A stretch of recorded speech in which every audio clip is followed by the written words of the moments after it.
All right, home racing fans, just a quick peek behind the scenes here of the Showdown cars. These are some of the cars we have in already. We got more coming, but what a field. I'll tell you, every single one of these are just great models. I mean, what a lot of effort. And speaking of the effort and stuff that it takes to build some of these cars, I thought I'd show you a little bit here. A little behind the scenes of what we do as far as building the cars. You know, it starts out with a body, of course. Some of these are resin. Some of them are hard bodies, converted old slot cars. Some of these molds, like you see here, that I've made out of the Skeletric Camaro, some of the Revell Monogram NASCARs. Sometimes it's simple, just wheel wells hogged out, you know, doing the wipers off of there, the door handles, smoothing it all out, or intricate designs like what's going on with this Nova, putting the flares on it, things like that.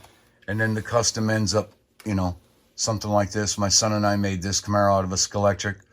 And there's a lot of work involved before you can get to a mold. It takes a long time, you know, for me.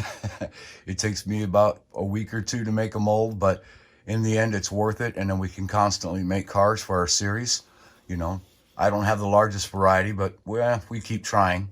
Anyway, over here you see some of the parts that we use. Wheel inserts that are resin, engine blocks, you know, the air cleaners, detail stuff. I also want to talk to you about the 3D thing. I think 3D is scratch building too. Somebody took the time to make this file so we could download it, print it, and put it into our cars. I have a 3D printer myself, and being able to do this is pretty awesome, you know. Then back here, that doesn't look like it, but it is a chassis. Yes, some of us use a bracket like this.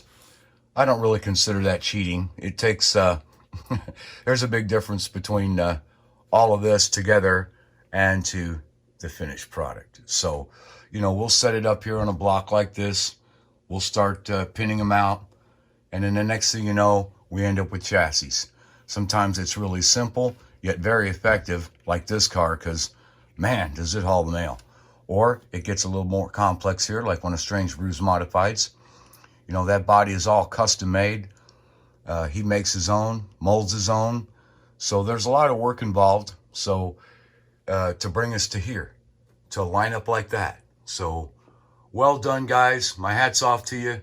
This is just a great looking field. Every time I see it, it just gets me. So well done, guys. I cannot wait for the race.